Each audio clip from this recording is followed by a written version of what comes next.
जय Jagannath. Again, welcome back to our YouTube channel. ମୋ ନାଁ ଦେବାଶିଷ and ଆଜି ଆମେ discussion କରିବା the governors of India, the role of governors of India and how they appointed, କେମିତି ସେମାନଙ୍କୁ appoint କରାଯାଏ ଆଉ ଆମ କନଷ୍ଟିଚ୍ୟୁଟରେ ତାଙ୍କ ବିଷୟରେ କ'ଣ ସବୁ ଲେଖାଯାଇଛି, ତାଙ୍କ ଆପଏଣ୍ଟମେଣ୍ଟ ବିଷୟରେ, ତାଙ୍କ କାର୍ଯ୍ୟକାଳ ହିସାବରେ ତାଙ୍କ କେତେ ବର୍ଷ ସବୁ କାର୍ଯ୍ୟକାରୀ ରହିବେ ତାଙ୍କ ପୋଷ୍ଟରେ, ସେ ବିଷୟରେ ସବୁ ଡିସ୍କସନ୍ କରିବା। ଚାଲନ୍ତୁ ଆରମ୍ଭ କରିବା। ତ ଏଇଠି ଦେଖିପାରୁଥିବେ ରିସେଣ୍ଟଲି ଆମର 8 ଜଣ ଗଭର୍ଣ୍ଣରକୁ ଆମ ପ୍ରେସିଡେଣ୍ଟଙ୍କ ଦ୍ୱାରା ମାନେ ଅନ୍ୟ ଏକ ରାଜ୍ୟରୁ ଆଉ ଏକ ରାଜ୍ୟକୁ ରିପ୍ଲେସ୍ କରାଯାଇଛି, ମାନେ ତାରି ଭିତରେ ଇଣ୍ଟର ଟ୍ରାନ୍ସଫର କରାଯାଇଛି ଏହି ରାଜ୍ୟରୁ ଅନ୍ୟ ଏକ ରାଜ୍ୟକୁ, ମାନେ ନ୍ୟୁ ଆପଏଣ୍ଟମେଣ୍ଟ ନାହିଁ, କେବଳ ତାଙ୍କ ଷ୍ଟେଟ୍ ପୋଜିସନ୍ ଚେଞ୍ଜ କରିଦେଇଛନ୍ତି ଗଭର୍ଣ୍ଣରଙ୍କର। ଏଇଠି ଯେମିତି ଦେଖିପାରୁଥିବେ PS ଶ୍ରୀଧରନ ପିତାଇ ମିଜୋରାମର ଗଭର୍ଣ୍ଣର ଥିଲେ, ଟ୍ରାନ୍ସଫର ହେଲେ କେଉଁଠିକି ନା ଗୋଆକୁ। ସେମିତି ସତ୍ୟଦେବ ନାରାୟଣ ଆର୍ୟା ଗଭର୍ଣ୍ଣର ଅଫ୍ ହରିୟାଣା ଥିଲେ, ଯିଏକି ଟ୍ରାନ୍ସଫର ହେଲେ କେଉଁଠିକି ନା ତ୍ରିପୁରା। ତାପରେ ରମେଶ ବାଇଶ ଗଭର୍ଣ୍ଣର ଅଫ୍ ତ୍ରିପୁରାରେ ଥିଲେ, ରମେଶ ବାଇଶ ତ୍ରିପୁରା ଥିଲେ, ଟ୍ରାନ୍ସଫର କେଉଁଠିକି ହେଲେ ନା ଝାଡ଼ଖଣ୍ଡ। ସେମିତି ତାବାର ଚାନ୍ଦ ଗେହଲଟ ହୁ କରେଣ୍ଟଲି ସର୍ଭ ଆଜ୍ ଏ କ୍ୟାବିନେଟ୍ ମିନିଷ୍ଟର, ଯିଏ ବର୍ତ୍ତମାନ କ୍ୟାବିନେଟ୍ ମିନିଷ୍ଟର ଅଛନ୍ତି, ସି କର୍ଣ୍ଣାଟକର ମାନେ କର୍ଣ୍ଣାଟକ ଷ୍ଟେଟ୍ର ଗଭର୍ଣ୍ଣର ଆପଏଣ୍ଟ ହେଇଛନ୍ତି। ତାପରେ Bandaru Dattatreya governor of Himachal Pradesh is transferred and appointed as governor of Haryana. ଇଏ ଆମର କେଉଁଠି ଥିଲେ ନା ହିମାଚଳ ପ୍ରଦେଶର। ବାନ୍ଦ୍ରୁ ଦତ୍ତାତ୍ରେୟା ହିମାଚଳ ପ୍ରଦେଶରୁ ହରିୟାଣାକୁ ଟ୍ରାନ୍ସଫର ହେଲେ। ତାପରେ ବିଶାଖାପଟ୍ଟନମ ଏମ୍ପି ତାଙ୍କ ନାଁ କ'ଣ Haribabu Kambhampati has been appointed as governor of Mizoram in place of PS Sreedharan Pillai. ସେଠି ଯେମିତି ମୁଁ କହୁଥିଲି PS ଶ୍ରୀଧରନ ପିଲାଇ ମିଜୋରାମ ଥିଲେ, ସିଏ ଯେତେବେଳେ ମିଜୋରାମରୁ ଗୋଆକୁ ଗଲେ, ତ ଗୋଆରେ ଆମକୁ କାହାକୁ ରଖିଲେ ନା ହରିବାବୁ କାମ୍ବାପାଟି, ଗୋଆର ଏବେ ପ୍ରେସିଡେଣ୍ଟ। ତାପରେ ଗୁଜୁରାଟ ଭାରତୀୟ ଜନତା ପାର୍ଟିର leader Mangubhai Chhaganbhai Patel appointed as governor of Madhya Pradesh. ଆମ ଗୁଜୁରାଟ ଭାରତୀୟ ଜନତା ପାର୍ଟିର ଲିଡର ମୁଙ୍ଗୁବାଇ ଚଙ୍ଗାବାଇ ପଟେଲ ମଧ୍ୟପ୍ରଦେଶର ଗଭର୍ଣ୍ଣର ଆପଏଣ୍ଟ ହେଇଛନ୍ତି। ତାପରେ former Goa speaker Rajendra Vishwanath Arlekar was name governor of Himachal Pradesh. ଇଏ ହିମାଚଳ ପ୍ରଦେଶର ଗୋଆରେ ଥିଲେ, ବର୍ତ୍ତମାନ ହିମାଚଳ ପ୍ରଦେଶର ଗଭର୍ଣ୍ଣର ହେଇଛନ୍ତି। ଏଠି ଦେଖିପାରୁଥିବେ ସ୍କ୍ରିନ୍ରେ ନ୍ୟୁ ଗଭର୍ଣ୍ଣର୍ସ ଆପଏଣ୍ଟେଡ୍ ବାଇ ଦି ପ୍ରେସିଡେଣ୍ଟ ରାମନାଥ କୋବିନ୍ଦ, ତାବାର ଚାନ୍ଦ ଗେହଲଟ କର୍ଣ୍ଣାଟକ, ହରିବାବୁ କାମ୍ବାପାଟି ମିଜୋରାମ। ଏଗୁଡ଼ାକ ତ ମୁଁ ଏବେ କହୁଥିଲି। ଏଇ 8 ଜଣ ଏବେ ରିସେଣ୍ଟଲି ମାନେ ଇଣ୍ଟର ଟ୍ରାନ୍ସଫର ହେଇଛନ୍ତି ଏଇ ରାଜ୍ୟରୁ ଅନ୍ୟ ରାଜ୍ୟକୁ। ଜଣ ମାନେ ୟାଙ୍କର ଭିତରେ ଏଇ 8 ଜଣଙ୍କ ଭିତରେ 8ଟା ଷ୍ଟେଟ୍ ଭିତରେ ଅଦଳ ବଦଳ କରିଦେଇଛନ୍ତି। ତାପରେ ଗଭର୍ଣ୍ଣରଙ୍କ ଇମ୍ପୋର୍ଟାନ୍ସ କ'ଣ, ଯେତେବେଳେ କନଷ୍ଟିଚ୍ୟୁଟ୍ ହେଲା ଗଭର୍ଣ୍ଣର ରଖିବା ପାଇଁ ସବୁ ଆମର ବାବାରାମ ଆମ୍ବେଦକର ଏବଂ ବଲ୍ଲଭ ଭାଇ ପଟେଲଙ୍କର ସବୁ ମାନେ ତାଙ୍କ ମତ ସବୁ କ'ଣ ଥିଲା ସେ ବିଷୟରେ ଟିକେ ଦେଖିଦେବା। କେଉଁଥିପାଇଁ ଇମ୍ପୋର୍ଟାନ୍ସ ଭାବିକି ଗଭର୍ଣ୍ଣର ପଦବୀଟାକୁ ମାନେ ଆମ ଗଭର୍ଣ୍ଣମେଣ୍ଟରେ ଆଡ଼୍ କଲେ। According two BR Ambedkar the position of governor in the state is exactly the same as that of the president at the centre. ଯେମିତି ଆମର ସେଣ୍ଟରରେ ପ୍ରେସିଡେଣ୍ଟଙ୍କ ପାୱାର ଯେମିତି ଏକ୍ଜିକ୍ୟୁଟିଭ୍ ହେଡ଼୍ କହିଲେ ବି ରିଏଲ୍ ହେଡ଼୍ ତ ନୁହଁ, ଏକ୍ଜିକ୍ୟୁଟିଭ୍ ହେଡ଼୍ ବି ତାଙ୍କୁ କୁହାଯାଏ। ପ୍ରେସିଡେଣ୍ଟର ଯେମିତି ସେଣ୍ଟରରେ ପାୱାର, ସେଭଳିଆ ଷ୍ଟେଟ୍ରେ ଆମର ଗଭର୍ଣ୍ଣରଙ୍କ ପାୱାର, ସେ ବାବାରାମ ଆମ୍ବେଦକର କହିଥିଲେ। And he held the both are the constituent heads. ଯେମିତି ପ୍ରେସିଡେଣ୍ଟ ଏବଂ ଗଭର୍ଣ୍ଣର ଆମ ଦୁଇ ଜଣଙ୍କ କନଷ୍ଟିଚ୍ୟୁଏଣ୍ଟ ହେଡ଼୍ସ ରହିବେ। ଆମର ରିଏଲ୍ ହେଡ଼୍ ସିନା ପ୍ରଧାନମନ୍ତ୍ରୀ, କିନ୍ତୁ କନଷ୍ଟିଚ୍ୟୁଏଣ୍ଟ ହେଡ଼୍ କିଏ ନା ପ୍ରେସିଡେଣ୍ଟ। ସେଭଳିଆ ଗଭର୍ଣ୍ଣର ବି ଷ୍ଟେଟ୍ର କନଷ୍ଟିଚ୍ୟୁଏଣ୍ଟ ହେଡ଼୍ ରହିବେ। ଏବଂ both are the office of dignity. ତାଙ୍କ ଯେଉଁ ଅଫିସକୁ ମାନେ ପ୍ରେସିଡେଣ୍ଟ ଏବଂ ଗଭର୍ଣ୍ଣରଙ୍କ ପୋଷ୍ଟ କ'ଣ ନା ଅଫିସ୍ ଅଫ୍ ଡିଗ୍ନିଟି ବି କୁହାଯାଏ। ସେ ନିଜେ ଯେତେବେଳେ କନଷ୍ଟିଚ୍ୟୁସନ୍ ଗଭର୍ଣ୍ଣର ପଦବୀକୁ ନେଇକି ମାନେ କନଭରସେସନ୍ ଚାଲିଥିଲା, ସେ ତାକୁ କହିଥିଲେ କି ଅଫିସ୍ ଅଫ୍ ଡିଗ୍ନିଟି ଏହାକୁ କୁହାଯିବ। ତାପରେ the difference in the constitutional position of governor from that of the president is based on the idea that governor office was envisaged to act as the linchpin of Indian cooperative federalism by acting as a connecting link between union and states. Indian cooperative federalism ମାନେ ଏଇ ଯେଉଁ ଗଭର୍ଣ୍ଣରଙ୍କ ପୋଜିସନ୍ଟା ଆମ state ଏବଂ centre ଭିତରେ ଗୋଟେ link pain ଭଳିଆ କାମ କରିବ, ମାନେ ବାନ୍ଧି ରଖିବ ଷ୍ଟେଟ୍କୁ ଆଉ ସେଣ୍ଟର ଭିତରେ। ଷ୍ଟେଟ୍ରେ ଗଭର୍ଣ୍ଣର କ'ଣ ନା ପ୍ରେସିଡେଣ୍ଟଙ୍କ ଅଣ୍ଡରରେ ଡାଇରେକ୍ଟ ଆସନ୍ତି, ତ ସେ ଡାଇରେକ୍ଟ ଲିଙ୍କଟାକୁ ଆମ ଷ୍ଟେଟ୍ ସହିତ ସେଣ୍ଟରକୁ ଲିଙ୍କଟା ବନେଇକି ରଖିବ। ଚାଲନ୍ତୁ ଆଗକୁ ଯିବା। तापर ये जमी आम वल्लभ भाई पटेल सरदार वल्लभ भाई पटेल आम आयरन मैन ऑफ इंडिया सी कौन कहते ना constitution argued that governor is invested to act in his discretion in a few matters which are either widely accepted or necessary in emergency कहले से गवर्नर आमर पार्टा किछिटा पावर एमती दिया हो जमी एमरजेंसी सिचुएसन रे माने आम से पार्ट को यूज कर जमी स्टेट रो बेले बेले स्टेट जदि आम सेंटर सहित माने ठीक से सेंटर अनुजाई फंक्शन न कला किंबा सेंटर अंडर न रही काम कला तो गवर्नर से समय किसी पावर यूज करें एवं ये खाली खाली नोमिनाल हेड रही किसी एक्सट्रा पावर भी दिज्व ये किए ना आम वल्लभ भाई पटेल कहते ये रहा आम इंपोर्टान्स कौन पाई से मैंने गवर्नर पदवीटी को इंपोर्टान्स भाविक आम कन्स्टिट्यूशन को आनिले ता तो बुझीपारे चलतु आगू जा जमी कहते आम कन्स्टिट्यूशन माने संविधान रे गवर्नर को नहीं कौन कौन सब वर्णना कर कौ आर्टिकल टू को पर्यंत से सब विषय टे डिस्कसन करदे जमी आर्टिकल 153 कौन कौन ना governor of state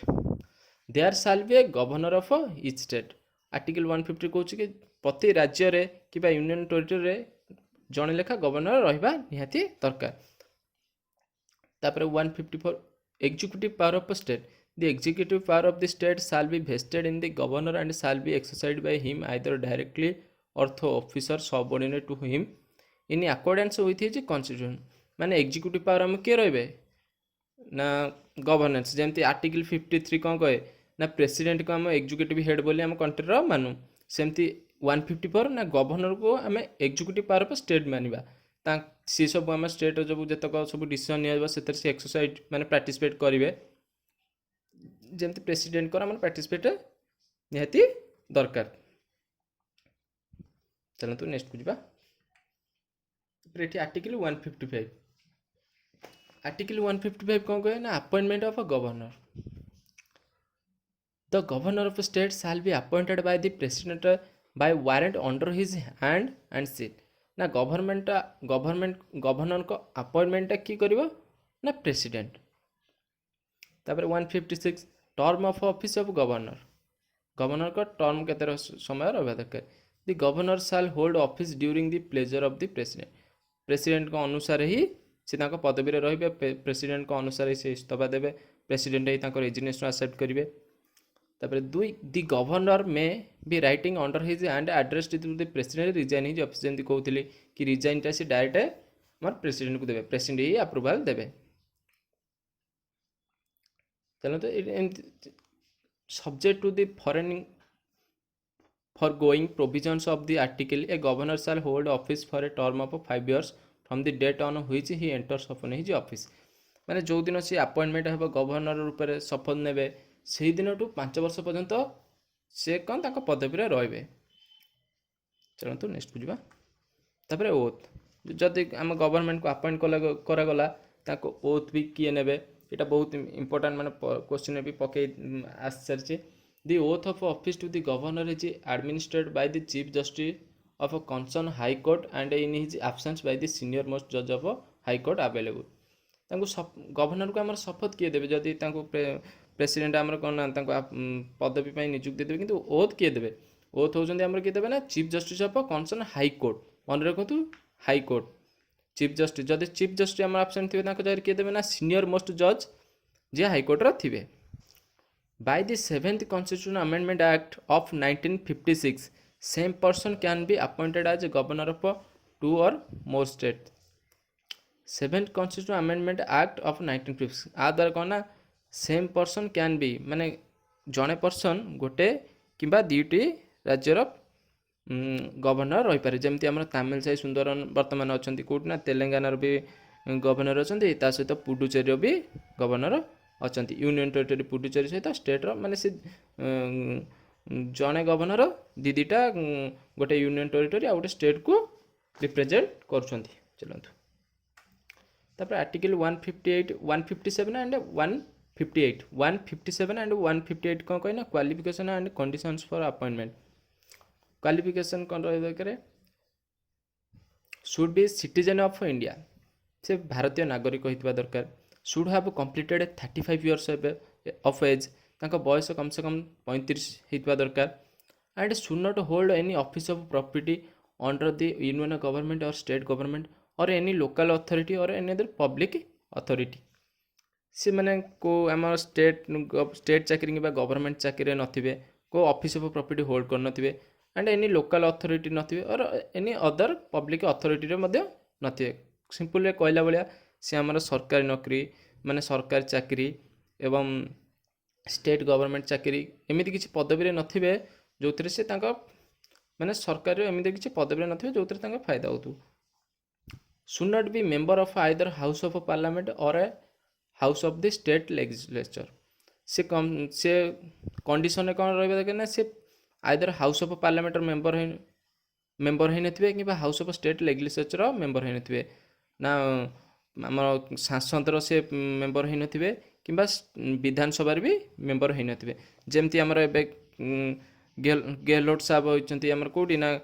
cabinet minister तांकू आमर कोठी ना गवर्नर अपॉइंट करा जायछि कोठी ना मिजोरम तो सी प्रथमे रिजाइन देबे तांको कैबिनेट मिनिस्टर पदवी तापर जाके गवर्नर ऑफ स्टेट हेबे मिजोरम रो गवर्नर हेबे किंतु आगो रिजाइन देबाकू पड़िबो तापर आर्टिकल 161 एठी कह कहे power of governor to grant pardons and to suspend remit or commute sentence in certain cases जेमती हमर आर्टिकल 72 कौन कहे ना प्रेसिडेंट को पाराडन्स रो पावर देछि जेमती काकू डेथ सेंटेंस हेतिबो किंबा कोर्स मार्शल केस रे प्रेसिडेंट डेथ सेंटेंस रे प्रेसिडेंट क्षमा दे पारे पाराडन्स दे पारे किंतु governor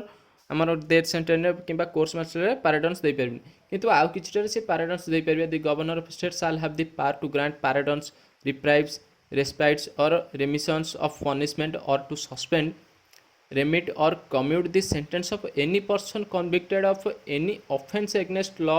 relating to a matter to which the executive power of the state extend जो पर्यंत executive power of state माने ताको पावर सीमित रोचे से पर्यंत जेकोसी किछटा लॉ अगेंस्ट ऑफेंस को से पाराडन्स दे पारे माने क्षमा दे पारे केवल दुईटी जिनस क्षमा दे पारिबेनी गोटे होची डेथ सेंटेंस जो को फांसी दंडादेश दिया जाइथिबो किंबा कोर्ट मार्शल एगेंस्ट गवर्नर को पाराडन्स काम करेंगे ना 162 कौन कौन article 162 extend of executive power of state माने जो पर्यंत आमर स्टेट पावर एग्जीक्यूटिव माने स्टेट पावर जो पर्यंत अच्छी पावर भी से पर्यंत सीमित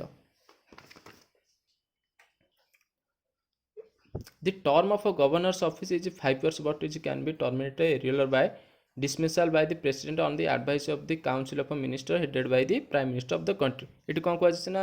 आम तो कहले गवर्नर को ऑफिस 5 years माने से 5 year टर्म रे रहिबे कि ता पूर्व भी तांको टर्मिनेटेड करा जाय परिबो किए करि परिबे ना प्रेसिडेंट करि परिबे प्रेसिडेंट तांको पदवी रु हटै परिबे एवं प्रेसिडेंट जते तांको पदवी रु हटैबे से आम प्राइम मिनिस्टर को माने प्रधानमंत्री को सहित परामर्श जेमिति भाबरे करिवे तापर dismissal of governors without a valid reason is not permitted but can be dismissed for acts upheld as unconstitutional and mala fide माने तांको जेतेले आमे तांको पदवी हटाइबा प्रेसिडेंट पाखे से भाया वैलिड रीजन दया दरकार माने गोटे सठिक रीजन दया पर तांको कहीं तांको पदवी हटिया जाउछि तापर रेजिग्नेशन बाय द गवर्नर तांको निजे रेजिग्नेशन दे परिबे काहू ना प्रेसिडेंट को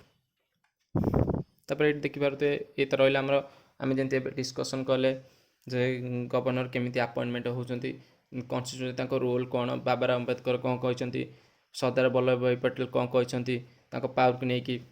तापर आर्टिकल आम कन्स्टिट्यूशन कौन कहे गवर्नर नहीं केमी अपॉइंटमेंट होती अपॉइंटमेंट आमको प्रेसिडेंट करेंगे डिसमिस भी प्रेसिडेंट कहे कि डिसमिस करने पदवी हटाइवाई गोटे वैलिड रीजन रहा दरकार आम सब ए विषय डिस्कसन करें कि बर्तमान देखी दिंतु करेन्टली आम जो 28 स्टेट एवं 8टी यूनियन टेरिटोरी को मैंने आमर अच्छा गवर्नर से विषय टी देखी दिंतु स्क्रीन पॉज करके देखी दिंतु तो आज आम क्लास रे एति डिस्कसन करुचे नेक्स्ट क्लास रे कि आगो क्लास रे आम कैबिनेट मिनिस्टर गोटे वीडियो करवा।